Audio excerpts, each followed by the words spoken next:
Graça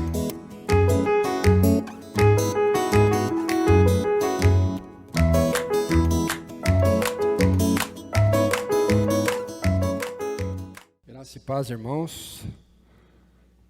1 Coríntios, capítulo 11. Isso é da ceia, desculpa. 1 Coríntios, capítulo 9. Estou adiantando matéria. Nós vamos ler do versículo 1 somente até o versículo 27 do capítulo 9.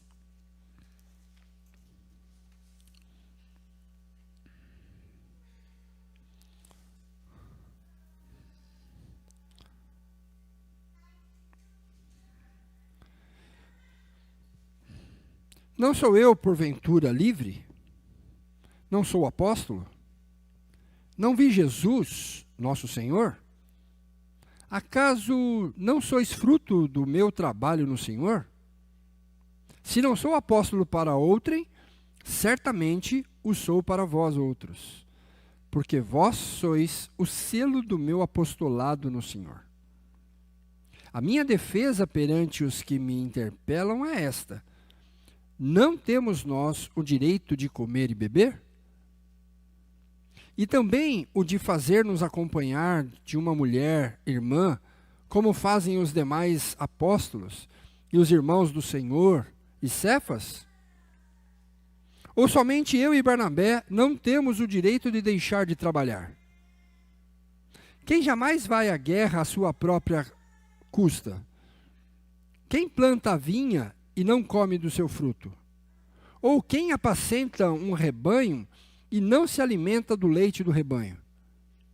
Porventura, falo isto como homem, ou não diz também a lei? Porque na lei de Moisés está escrito: não atarás a boca do boi quando pisa o trigo. Acaso é com bois que Deus se preocupa?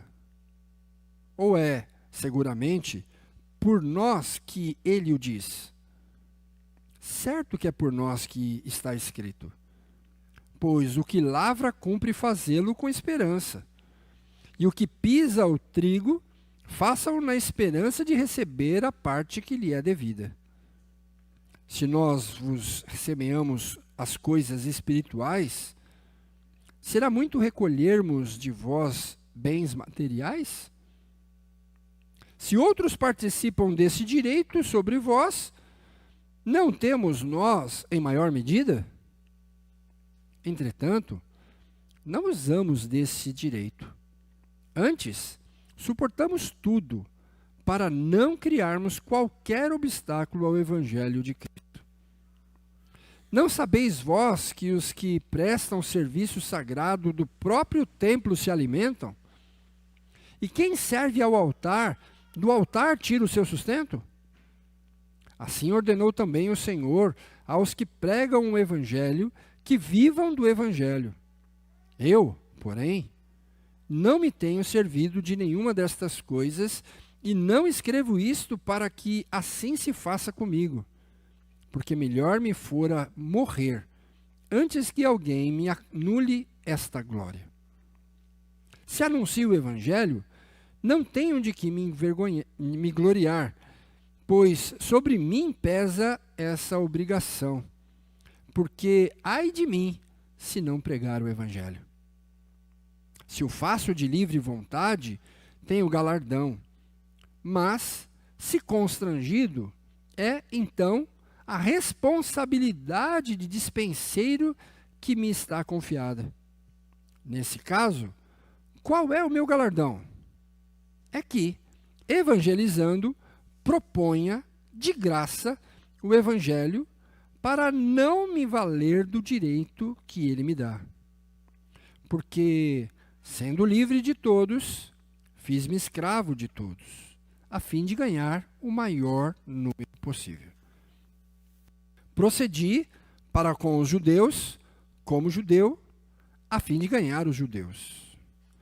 Para os que vivem sob o regime da lei, como se eu mesmo assim vivesse, para ganhar os que vivem debaixo. Não esteja eu debaixo da lei.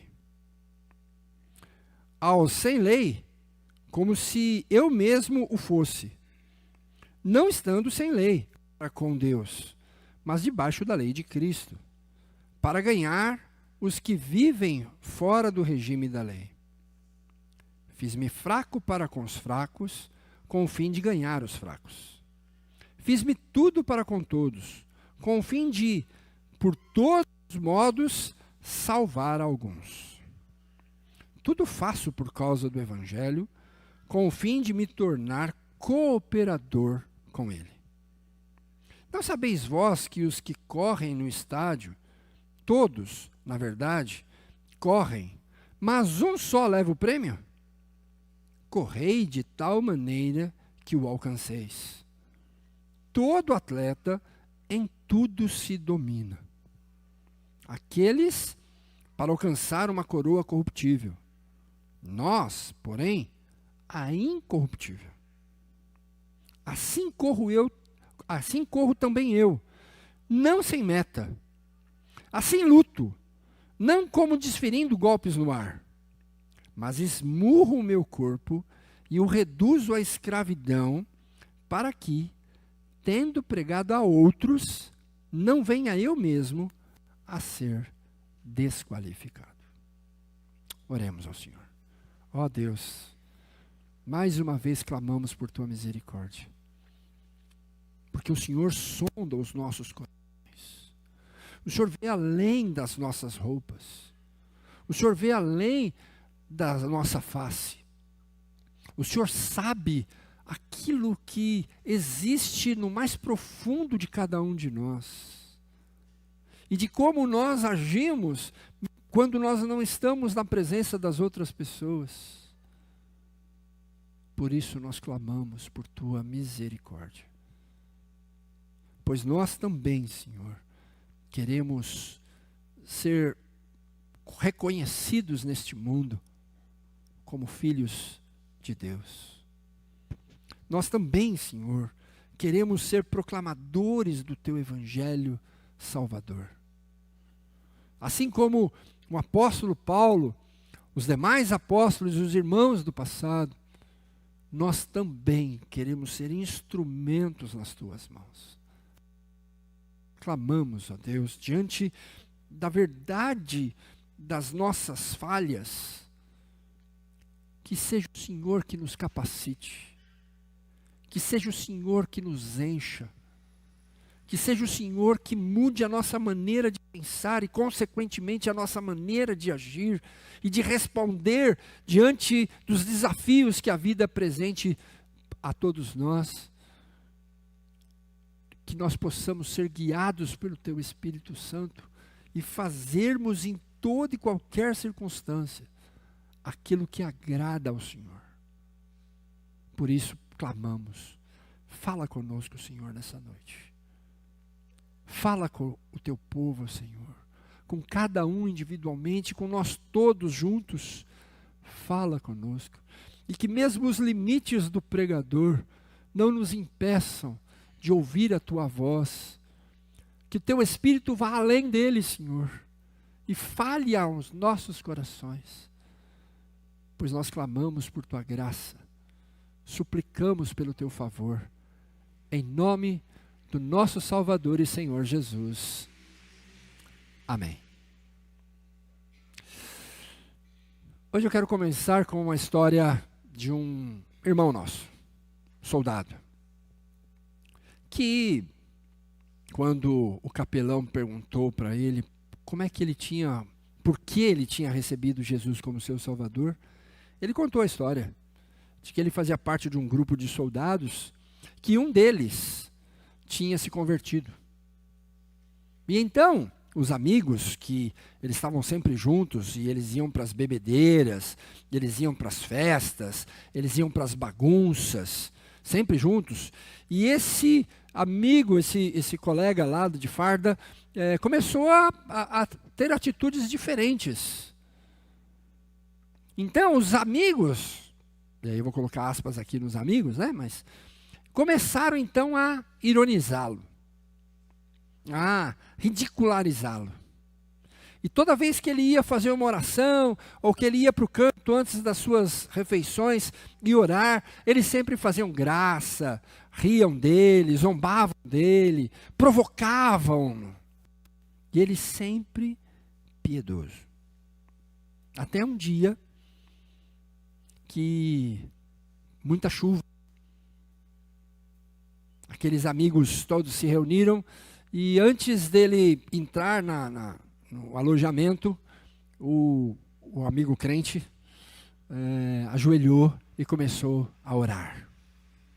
Aí os outros, então, para fazer graça, pegaram seus coturnos. Você sabe o que é coturno, né? As botas, enlameados, e jogaram nas costas dele. Todos eles jogaram aquilo lá. E entraram rindo e aquela algazarra toda. Mas no dia seguinte, os coturnos estavam limpos, engraxados e cada par ao lado de suas camas. Isso foi tão impactante para esse nosso irmão soldado agora, contando para o capelão, foi tão impactante para ele ver a atitude, o exemplo de uma vida transformada, que ele se rendeu aos pés de Jesus. Talvez a sua história seja semelhante a desse soldado, ou não. Mas, você pode perceber que, às vezes, a sua atitude, ou as nossas atitudes, podem falar mais alto do que os nossos discursos? Às vezes, nós proclamamos coisas, mas não vivemos essas coisas. Mas quando nós vivemos estas coisas, as pessoas param para ouvir os nossos discursos. Porque são impactadas por uma vida transformada, por uma vida dirigida, por uma vida conduzida por Deus. Então, quando você chega aqui no capítulo 9 da primeira carta de Paulo aos Coríntios, você vai perceber uma coisa interessante, porque Paulo está dando o seu exemplo, está dando o seu testemunho pessoal. Ele está discutindo com os irmãos coríntios, mas provocando-os, para tirar, através do seu exemplo, lições. Por que Paulo está fazendo isso? Será que Paulo está querendo se ufanar? Será que Paulo está querendo aparecer no meio da igreja? Na verdade, não. Se os irmãos estão lembrados, há 15 dias, acho que foi 15 dias, nós discutimos o capítulo 8.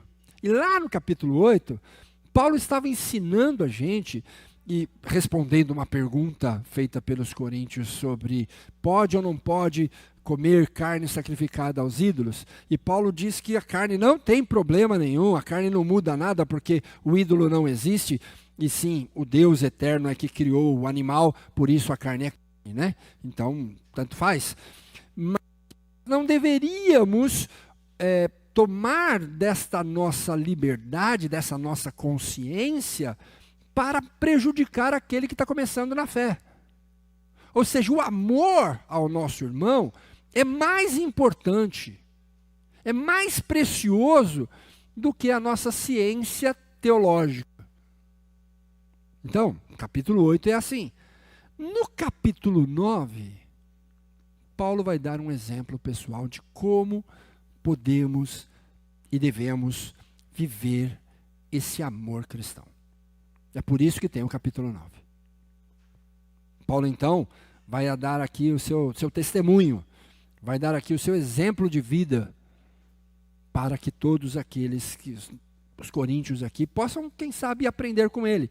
Talvez não fosse ele, pudesse usar, você mesmo pudesse escrever esse capítulo 9 aqui. Tomara a Deus que sim. Mas a verdade é que nós precisamos discutir essas coisas para que possamos aprender também a viver de maneira que possa glorificar a Deus. Então, olhando assim pelo exemplo de Paulo, você tem, em primeiro lugar, ele falando sobre os direitos apostólicos, do versículo 1 ao versículo 6. Dentro desses direitos apostólicos apresentados por Paulo, Paulo levanta 8 perguntas retóricas, né, que exigem respostas positivas. Então, tecnicamente falando, eu preciso dizer isso aqui, que talvez não seja do conhecimento dos irmãos, a língua grega tem essa possibilidade, você fazer perguntas que já na pergunta exige uma resposta negativa ou positiva, tá? E aí, dependendo de como você fizer essa pergunta, se for retórica, obviamente, né? Você já está trazendo implícito que a resposta tem que ser essa, é a lógica da coisa. 8 perguntas assim. Ele diz assim, eu não sou livre? A resposta é, sim, você é livre. Entende? Resposta positiva. Não sou apóstolo? Sim, você é apóstolo. E assim vai. Tá? Por quê? Porque ele está provocando os irmãos lá para perceberem que o ensino cristão não está baseado em direitos. Eu não vi o Senhor? Sim, Paulo viu o Senhor. Claro que ele viu o Senhor ressuscitado, mas ele viu o Senhor. Vocês são fruto do meu ministério? Sim. Os coríntios, a igreja lá na cidade de Corinto foi fundada pelo apóstolo Paulo. Sim, sim. Se eu não sou apóstolo para os outros, para vocês eu sou. Porque vocês são como que a marca de que eu sou apóstolo. Se tem uma igreja aí, eu sou apóstolo. Foi eu que fundei, foi eu que fiz. Saí lá de Jerusalém, vim para cá, fundei a igreja. E ele diz assim, será que nós não temos o direito de comer e beber? E a resposta é, sim. Tanto ele quanto Barnabé. Ele deveria, e aí a questão não é só comer e beber, mas comer e beber à custa da igreja.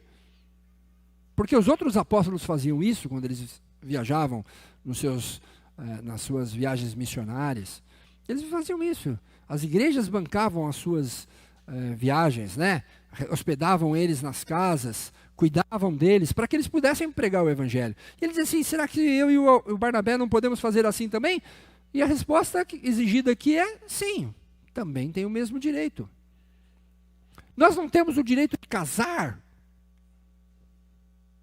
Essa irmã na fé aí, né? É a esposa. E a resposta é sim. Tanto ele quanto Barnabé tinham esse mesmo direito. Nós não temos o direito de trabalhar, de não trabalhar fora? E a resposta é sim. Porque, na verdade, a igreja deveria sustentar o seu pastor. O seu missionário, no caso aqui, o seu apóstolo. Sim. Tudo isso, esse direito apostólico está sendo levantado aqui, e a resposta a todas estas perguntas é sim. Tem. É verdade. Pode. Deve. Mas, do versículo 7 ao versículo 14, Paulo começa a falar de algumas ordenanças desses direitos. Você viu aí que aparecem 3 metáforas usadas pelo apóstolo aí? Ele usa a metáfora do soldado, usa a metáfora do lavrador e usa a metáfora do pastor. 3 metáforas. Em primeiro lugar, o soldado não vai à guerra às suas próprias custas. Pelo contrário, ele tem que receber o uniforme, ele tem que receber a ração, ele tem que receber a munição, ele tem que receber os planos de ataque ou de defesa. O soldado, ele não sai daqui e fala, olha, hoje é domingo, hoje é dia 15, não é? Acho que eu vou fazer uma guerra. Desculpa aí, pessoal, eu ia deixar para o dia 16, mas eu vou fazer hoje mesmo. E vai, não. Ele é convocado.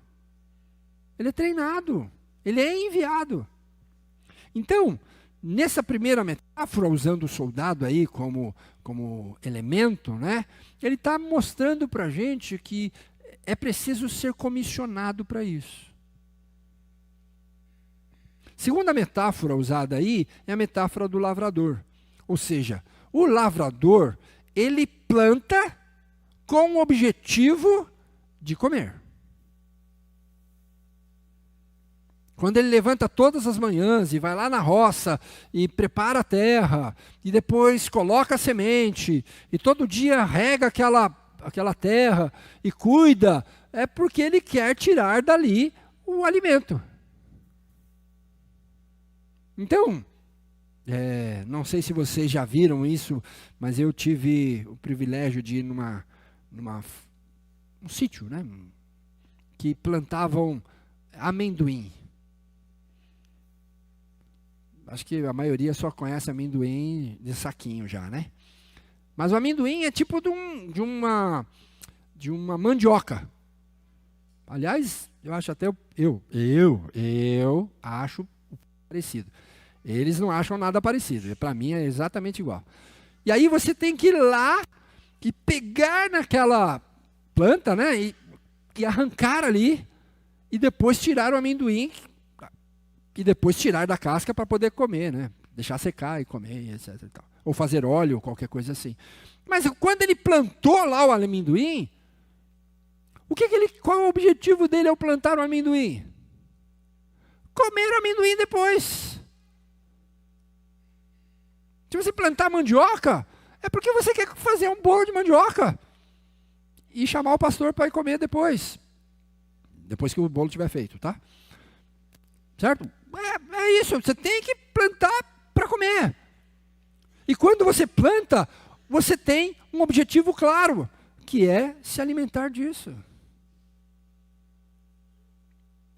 E o terceiro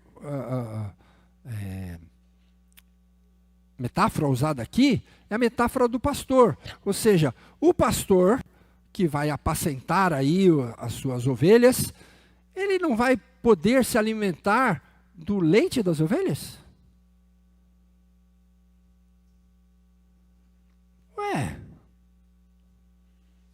Você já foi para o sítio e já tomou leite quentinho saído da vaca direto no seu copo? É bom demais aquilo. Quente, quente, quente. É muito bom. É higiênico? Não. Não é. Mas é bom. É a lógica. Se você tem um gado, você tem que se alimentar do gado. Percebe o desenvolvimento da ideia de Paulo? Ele diz assim, e ele vai usar a lei para complementar. Ele diz assim, a lei diz, é proibido amordaçar o boi enquanto ele trabalha.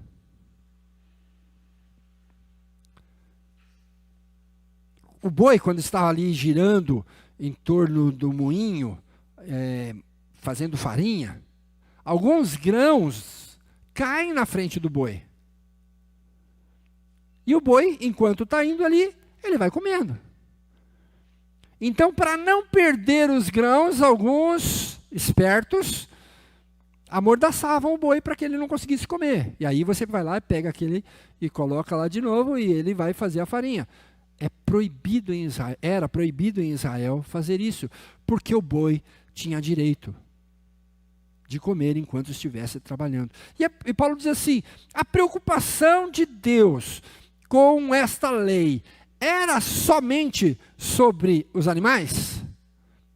Ele mesmo responde, não.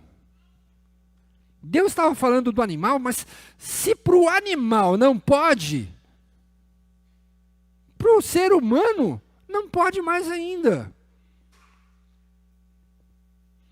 Porque o lavrador e o debulhador tem esperança de receber um pouco. Porque é assim que funciona. Ele trabalha para comer. E ele vai então, novamente, versículo 11 e versículo 12, trabalhar a questão da justiça. O maior presente, a salvação de Cristo é oferecida e anunciada e proclamada pela boca dos apóstolos e dos pregadores. Seria muito que as pessoas que receberam essa boa notícia pudessem cuidar daqueles que anunciam essa mensagem? Se até mesmo o boi pode se alimentar, por que o pregador não poderia? Mas Paulo, então,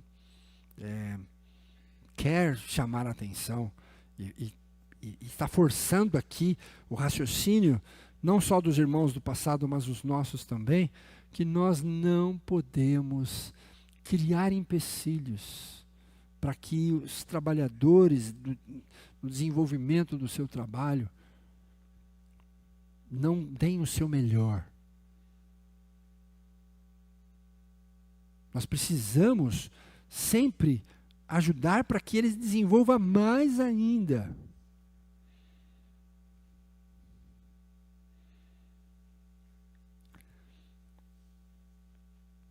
E aí o Paulo vai usar também, versículo 13, um costume judaico. O templo e aqueles que trabalham no templo também viviam do templo, viviam dos dízimos, viviam das ofertas, viviam daquilo que era entregue no templo, porque eles trabalhavam lá. E mais ainda, Jesus diz que ordena, para a sua igreja, que aquele que pregue o evangelho deve viver do evangelho. Lucas capítulo 10, versículo 7. Então Paulo está dizendo, está tudo certo, não tem nada de errado nisso. Se ele fizesse isso, estaria coberto de razão. A lei do Antigo Testamento, os costumes, tudo, a ordem de Jesus, tudo estaria a favor dele. Mas, versículo 15 a 18, Paulo vai renunciar a tudo isso. E essa era a glória que ele queria expor. A minha glória é esta. Eu posso. Eu tenho direito. Se você for em qualquer juiz, ele me dará esse direito. Mas a minha glória é pregar o evangelho de graça. Tanto ele quanto Barnabé, eles queriam, acho que eles fizeram esse propósito entre eles de não serem pesados. E eles saírem nas suas viagens missionárias, e eles iam para lá, e eles trabalhavam, e Paulo era um fazedor de tendas, né? Então ele fazia tendas enquanto pregava o evangelho. Ele queria que o evangelho chegasse longe. E para isso, tinha um custo, que nem sempre era pouco. Então, essa era a glória dele. Levar esse evangelho sem custo nenhum. E ele diz assim, se eu faço isso de boa vontade, glória a Deus. Porque Deus vai me abençoar, vai me galardoar. Mas se faço isso constrangido, então é porque pesa sobre mim a responsabilidade de ser fiel na pregação do evangelho. De qualquer forma, eu não tenho para onde fugir, eu tenho que pregar o evangelho. Posso pregar feliz da vida, posso pregar com alegria, ou posso pregar sofrendo, com tristeza, com pesar. Mas eu tenho que pregar. E eu prefiro pregar com alegria. Eu prefiro que seja de boa vontade. Eu prefiro que esse ministério se desenvolva como um dispenseiro que trabalha na casa, mas ele faz isso com alegria.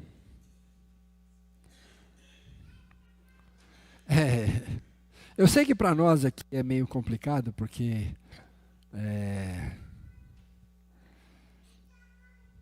ficar feliz na segunda-feira, às 8 da manhã, com aquele metrô entupido, é complicado. Né? Você levanta, você tem que... às vezes você tem que levantar 1 hora mais cedo, porque... muita gente. Aí você quer chegar mais cedo e tal. E aí você fica naquela... Não, então não vou. É só que, parodiando Paulo aqui, você tem conta para pagar. Aí você vai. Mas vai com aquela cara amarrada, né? Parece o Zé Buscapé. Vai...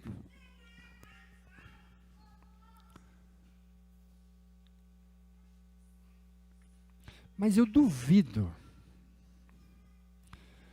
depois de formado, você estudou lá, ralou para terminar o seu curso de engenharia, sei lá, vou inventar alguma coisa aqui. Seu curso de engenharia mecânica. E aí você... entregou seu TCC, foi aprovado, que maravilha, tal, e imediatamente a empresa te chama para ir trabalhar na segunda-feira. Você entregou na sexta-feira, na sexta mesmo já te ligaram e dizem, olha, compareça aqui à nossa empresa na segunda-feira, às 8h30 da manhã. Eu duvido que você não levante às 5h30 da manhã, passa sua roupa e toma um café reforçado e vá para o ponto de ônibus. Duvido. Duvido que você não vá feliz da vida trabalhar. Colocar em prática aquilo que você aprendeu na sua escola. Fazer aquilo que você foi chamado para fazer.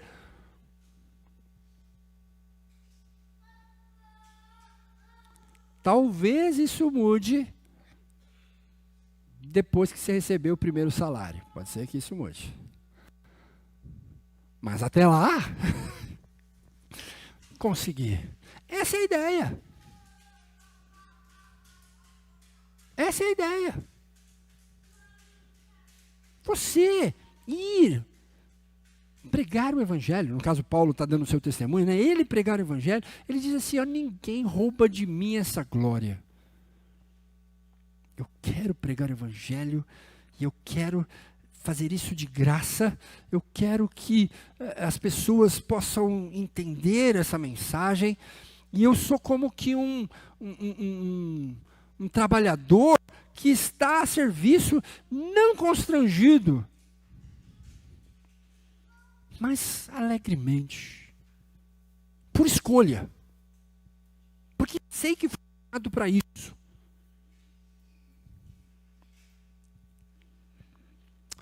E aí, versículo 9 ao versículo 23, Paulo vai falar como é que ele fazia para isso funcionar na sua vida. Ele diz assim, olha, o meu método é o seguinte, eu me considero escravo de todos.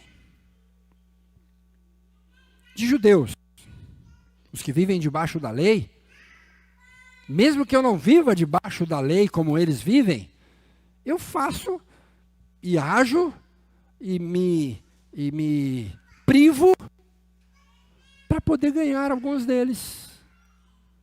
Para que a gente se aproxime, para que a gente viva junto e eu possa falar do evangelho para ele. Escravo de gentios, os que vivem sem a lei, Mesmo que eu não viva sem lei, porque eu estou debaixo da lei de Cristo. Mas eu quero criar, eu vou viver como se eu vivesse sem lei, para criar um vínculo com Ele, para poder me aproximar dEle, para que Ele possa me ouvir. Então, eu estou criando aqui uma identificação de vida. Eu me faço fraco para com os fracos, a fim de ganhar os fracos. Eu faço tudo para com todos, a fim de ganhar o maior número possível. Porque somente estando perto dessas pessoas, elas vão me ver e vão me ouvir. Então a filosofia de vida do apóstolo Paulo é tudo pelo Evangelho. É salvação como objetivo de vida para todos aqueles que estiverem comigo.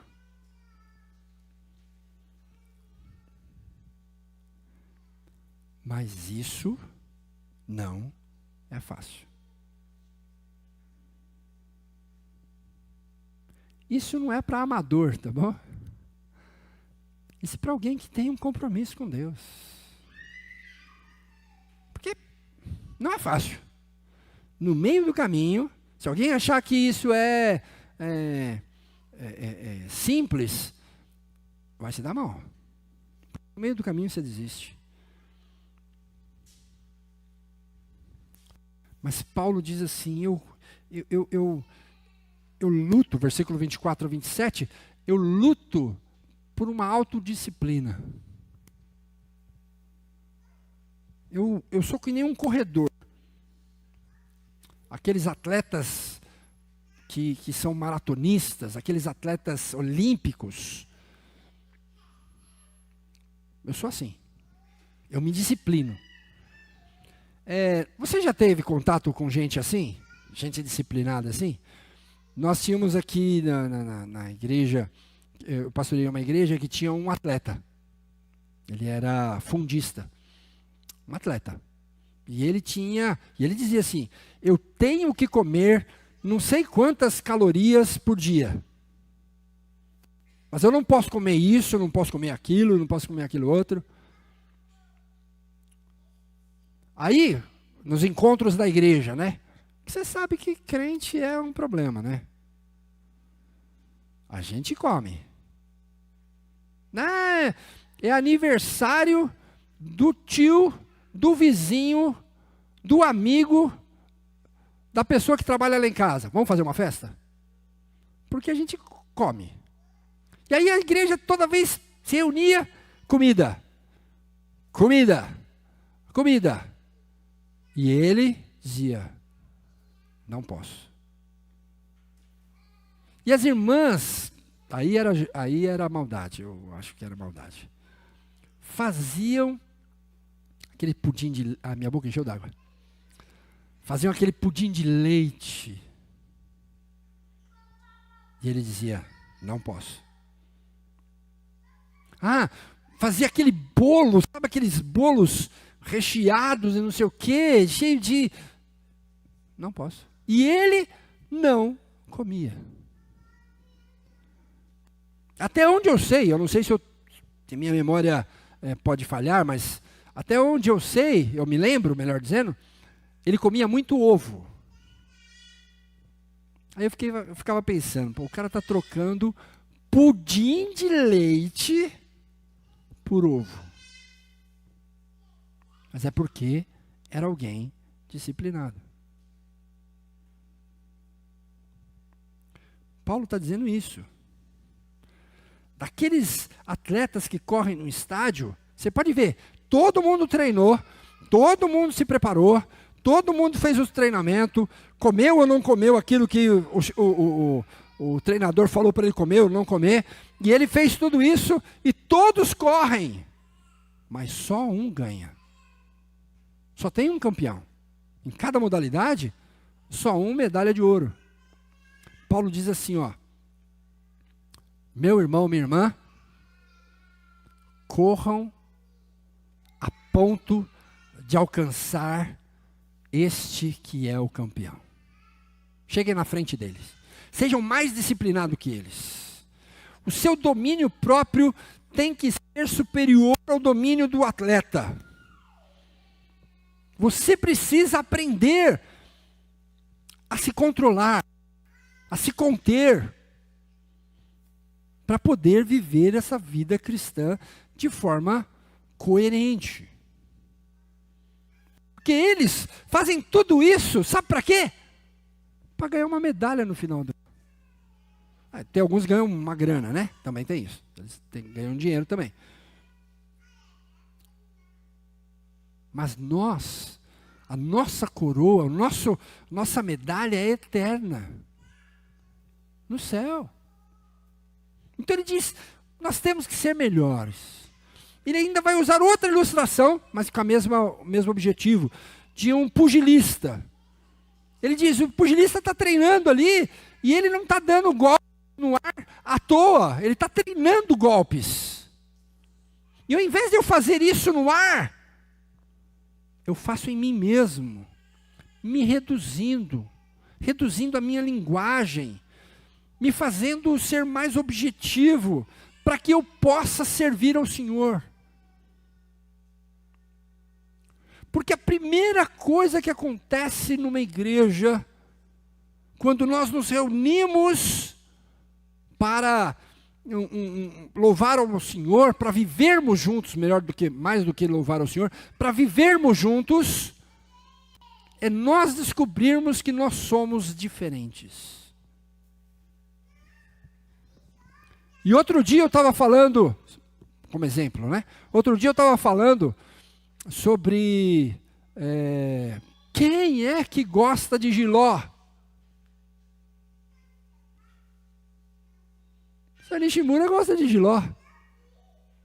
Já vou dar um passo para cá. Percebe? Porque nós somos diferentes. E se você não se disciplinar, se você não reduzir o seu corpo à escravidão de Cristo, você vai querer ter seus direitos em detrimento da vida do teu irmão por quem Cristo morreu.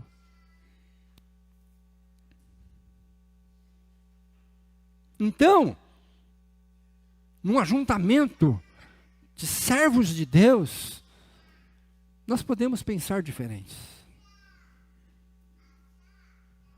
Lembrando que Paulo e Barnabé foram chamados por Deus juntos para serem proclamadores do Evangelho. Você lembra disso? Atos dos Apóstolos?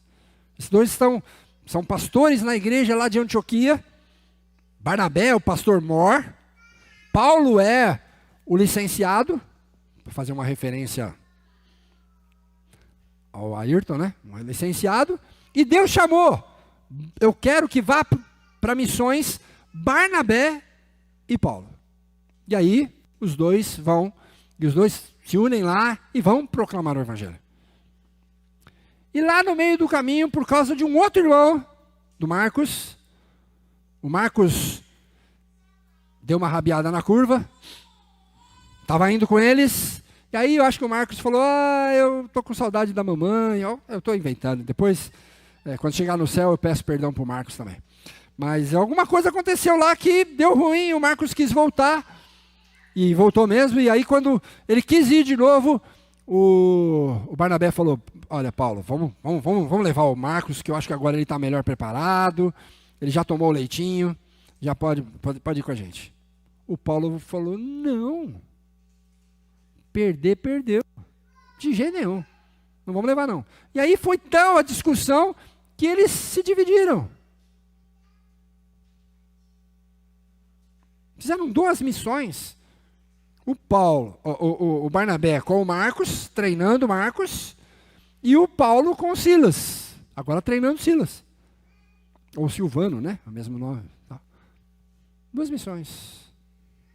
Aí você pensa assim, peraí, esse camarada aí está falando que é para a gente abrir mão para poder viver com os irmãos? É, ele mesmo.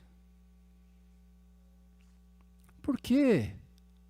Não sei se você sabe. O Barnabé estava certo. O Marcos foi um grande instrumento de Deus na proclamação do Evangelho. Tão importante, que ele escreveu o Evangelho, que leva o seu nome. Aquele Marcos lá, o Evangelho segundo Marcos, é esse mesmo Marcos lá, treinado por Barnabé.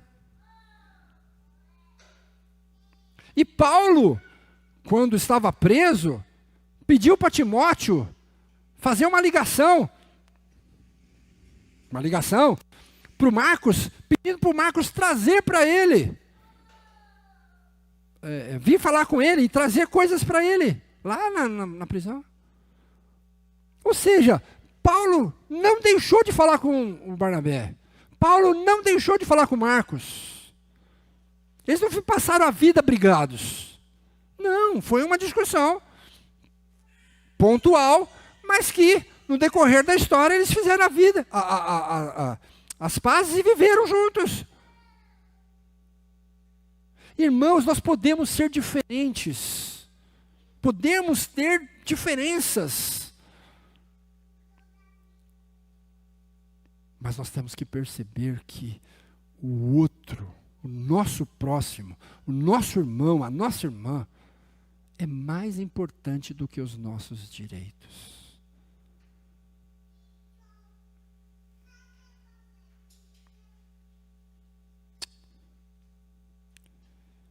E nós estamos num impasse. Porque alguns de nós temos entendido errado o que a Bíblia ensina para a gente. Nós dizemos assim: a igreja do pastor César. Minha?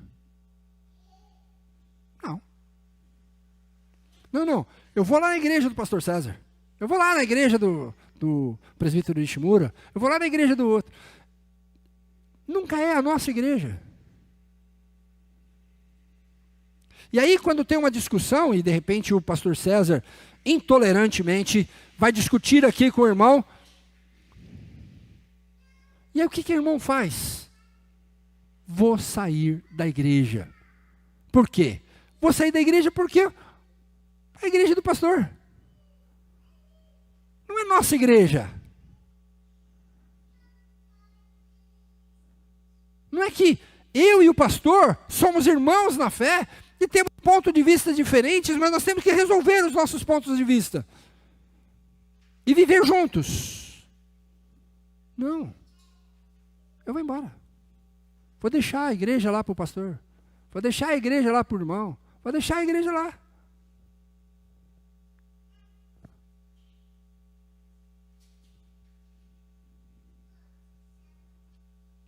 E às vezes até, este aqui diz assim, eu vou deixar a igreja lá, e o outro diz assim, tem que deixar porque a igreja é minha mesmo. Também pode acontecer, né? Isso é uma loucura, uma esquizofrenia evangélica. Porque não é isso que ensina. Não é isso que o Senhor nos ensina. A igreja do Senhor Jesus. Não tem ninguém mais que seja dono da igreja. É de Jesus.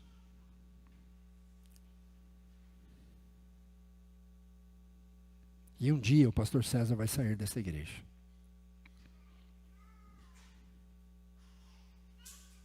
Simples assim. O Espírito Santo traz, o Espírito Santo leva. Não tem nada que ir atrás do pastor. Para com isso. A não ser que o Espírito Santo esteja dizendo para você ir para outra igreja, não tem nada que seguir ninguém. Porque o nosso compromisso é com Jesus. Paulo está ensinando isso através do seu exemplo. É fácil? Não. Como que a gente vai saber se o irmão está certo ou é a gente que está certo? Não é fácil. Porque normalmente quando a gente está discutindo um assunto, a gente está discutindo porque a gente acha que a gente está certo. Senão você parava de discutir, ué. Mas nem sempre você está certo.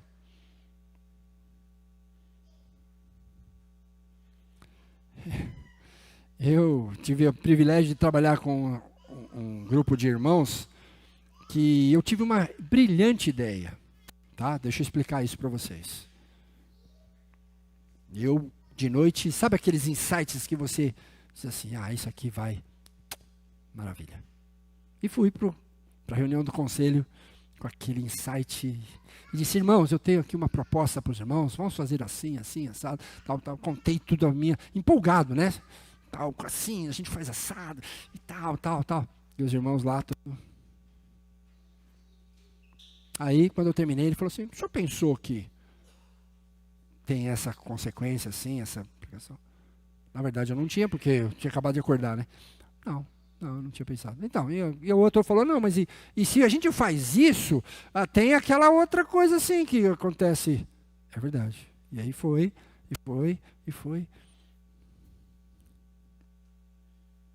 E eu percebi que aquela minha brilhante ideia não dava para ser aplicado naquele momento, naquela igreja. Foi frustrante? Muito. Mas eles tinham razão. Eles estavam olhando para áreas que eu não conseguia ver. E se eles não tivessem lá, e não tivessem se posicionado, provavelmente eu teria feito bobagem. E todas aquelas consequências teriam acontecido. Então é preciso que a gente pare um pouco, em vez da gente levar para o campo pessoal. Porque o outro falou alguma coisa contrária ao seu grande plano, não é sobre você. É sobre a ideia.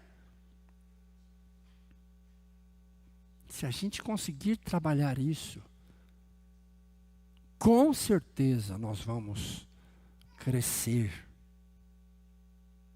vamos amadurecer, vamos melhorar. Porque depois disso, passado algum tempo, um dos presbíteros falou, pastor, acho que agora dá para a gente aplicar aquela sua ideia.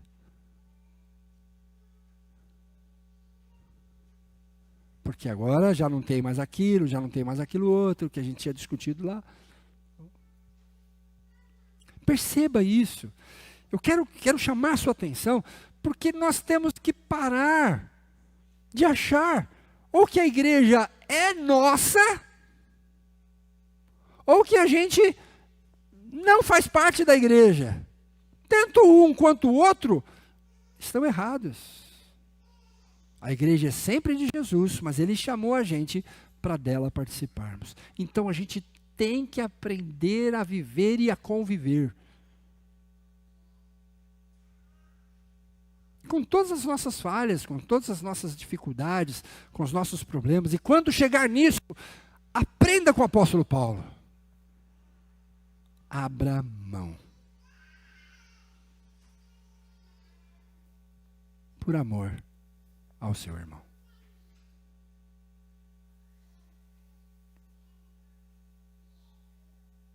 Abra mão. A recompensa é muito maior.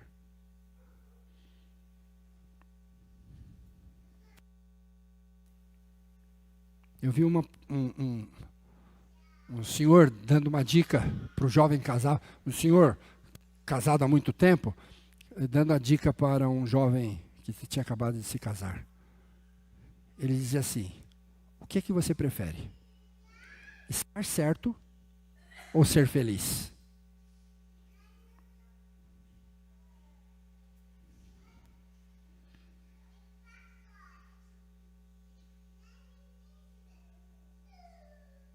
Não é? Às vezes, você vai ser muito mais feliz se você perder. Se Se você abrir mão.